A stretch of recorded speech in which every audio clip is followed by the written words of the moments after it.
नमस्कार, आप देख रहे हैं न्यूज़ पीआर। मैं हूं आदेश। पूरी देश में अभी निजीकरण और आरक्षण इन दोनों का मुद्दा गरमाया हुआ है। निजीकरण बता दें कि बजट में लगातार निजी जो कंपनियां हैं उनको बढ़ावा दिया जा रहा है, सरकार विनिवेश कर रही है, जिससे युवा परेशान हैं, लोग भी परेशान हैं। और इसी के साथ साथ मराठा आरक्षण बिल को लेकर सुप्रीम कोर्ट ने राज्यों से प्रश्न पूछा है कि क्या शैक्षणिक और सामाजिक रूप से जो पिछड़े हुए जाति विशेष को आरक्षण दिया जा सकता है।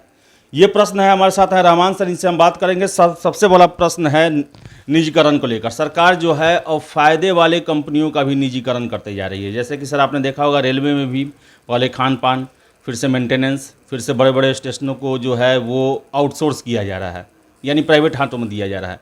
सर छात्र परेशान हैं, वजह क्या है परेशान होने की?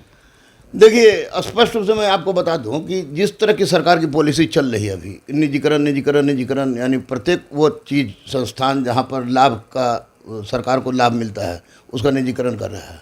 तो निजीकरण सरकार कर रही है तो इसका मतलब स्पष्ट है कि सरकार उन संस्थानों को सरकारी माध्यम से चलाने में सफल नहीं है, और सफल नहीं है तो और उसका निजीकरण कर रही है। तो ये कहानी उसी तरफ चरितार्थ होती है जैसे कि स्पष्ट रूप से आप कह दिया जाए कि अगर निजीकरण आप कर रहे हैं किसी क्षेत्र का, तो निश्चित रूप से आप स्कूल कॉलेज बंद कर दीजिए।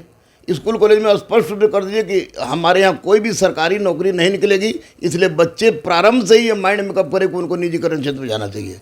मैं पूरी तरह से सरकार के इस फैसले से असहमत हूँ, क्योंकि सरकार के द्वारा किया गया प्रयास केवल और केवल पूंजीपतियों के दबाव में आकर किया जा रहा है। और मैं कह सकता हूँ कि सरकार पूंजीपतियों के हाथ की खिलौना हो गई है। और इससे ज़्यादा और क्या हो सकता है कि लड़के रात दिन पढ़ रहे हैं, रात दिन पढ़ रहे हैं कि उनको एक मामूली सी नौकरी मिल जाए, सरकारी नौकरी मिल जाए, लेकिन जब नौकरी की बात आती है तो उस समय निजीकरण की बात होती है। तो निश्चित रूप से सरकार गलत है, गलत है, गलत है। सर निजीकरण की बात की जाए तो जितने भी, क्या आपको लगता है कि आगे आने वाले भविष्य में विश्वविद्यालय को भी निजी हाथों में सौंप दिया जाएगा? सरकारी स्कूल में इस तरह भी बच्चे नहीं पहुंचते हैं। अगर सर निजीकरण होता है तो क्या गरीब दबे कुचले हुए जो बच्चे हैं उनका भविष्य आप कहाँ देखते हैं? निजीकरण अगर हुआ तो गरीब दबे कुचले बच्चे का भविष्य अंधकारमय होगा।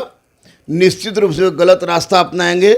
और सरकार की जो पॉलिसी है वह अखंड भारत की बात करती जरूर है, लेकिन विकेंद्रीकृत भारत की बात करेगी। और फिर वो वर्ग संघर्ष प्रारंभ होगा जो निश्चित रूप से समाज के लिए, राष्ट्र के लिए घातक होने जा रहा है। क्योंकि गरीब अनाथ असहाय की जो बात करती है सरकार, वो बिल्कुल झूठी बात होगी।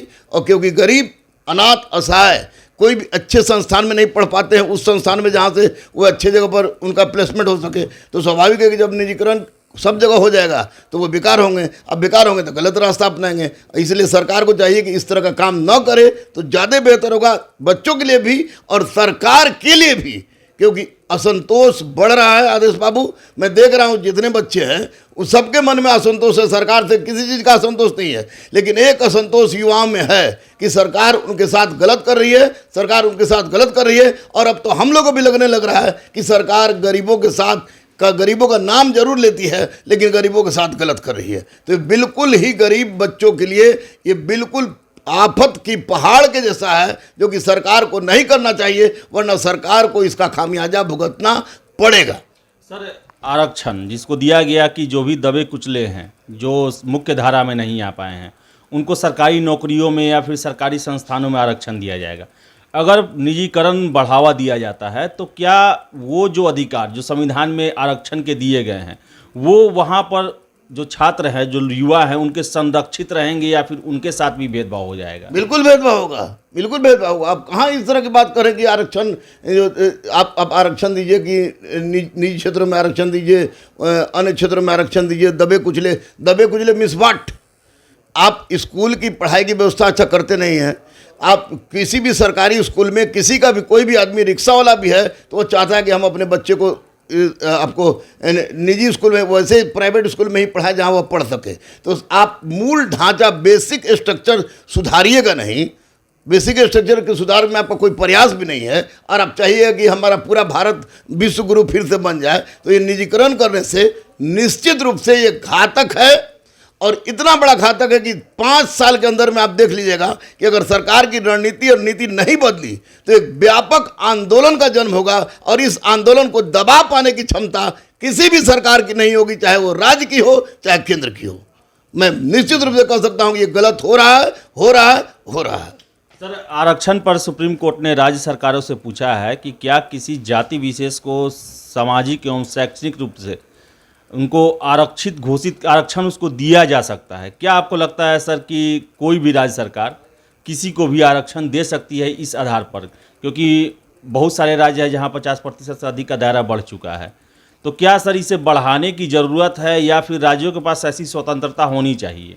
नहीं, बिल्कुल नहीं होनी चाहिए ऐसी स्वतंत्रता। एक बात स्पष्ट हम बताते हैं कि आरक्षण आप जाति की बात करते हैं कि जाति के आधार पर जब कुचले की बात पर, तो आज आपको हम बता दें कि एससी का बच्चा, हमारे ही गुरुकुल का एससी का बच्चा हाई कोर्ट के एग्जाम में टॉप करता है बिना किसी आरक्षण के। और मैं दावे के साथ कह रहा हूं कि ओबीसी का कट ऑफ जनरल के कट ऑफ से कई बहुत जगह पर ज़्यादा जा रहा है। तो जाति के आधार पर आरक्षण क्यों?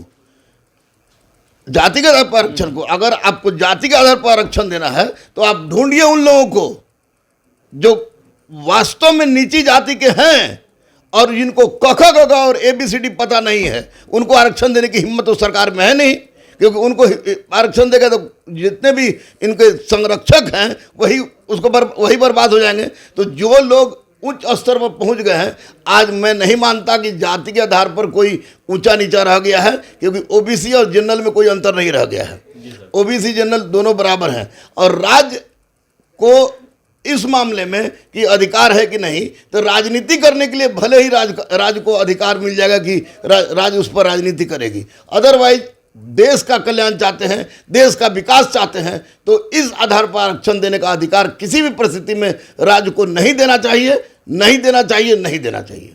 सर, आज प्रोग्राम है आपका, सर किताब आपने कुछ लिखी है, उसको लेकर जरा सर उसके बारे में बताते हैं। देखिए, आधुनिक भारत का इतिहास एक किताब है जो मैंने लिखा है, और बिहार, झारखंड और साथ ही साथ कला एवं संस्कृति पर किताब, बहुत अच्छी किताब। मैं नहीं कह रहा हूँ कि मैं बहुत विद्वान हूँ, अच्छी किताबों का अभाव था, लेकिन उस ऐसी परिस्थिति में मैं हमारे गुरु रहे हैं और पटना विश्वविद्यालय के बहुत विख्यात शिक्षक भी रहे हैं और साथ ही साथ खुदाबख्श लाइब्रेरी के डायरेक्टर भी रहे हैं।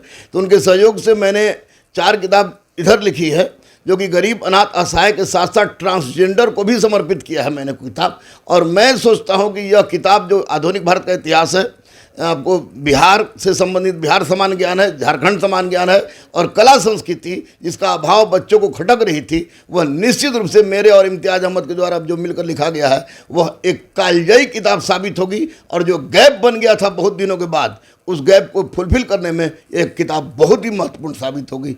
ताकि इसका रेट भी उसी तरह से रखा गया है, पब्लिशर के द्वारा किरण पब्लिकेशन दिल्ली से प्रकाशित है, उसका रेट भी उसी तरह से रखा गया है ताकि हर गरीब, अनाथ, असहाय और ट्रांसजेंडर, दिव्यांग इसको आसानी से खरीद के पढ़ सके और अपनी समस्याओं का निराकरण कर सके।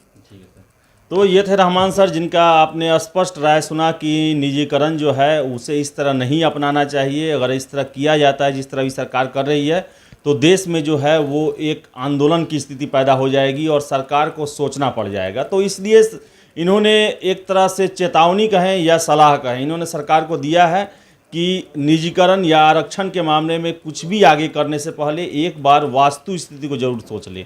तो फिलहाल इस वीडियो में इतना ही। वीडियो पसंद आए तो लाइक शेयर करें, हमारे चैनल न्यूज़ PR को सब्सक्राइब जरूर कर लें। बहुत बहुत धन्यवाद।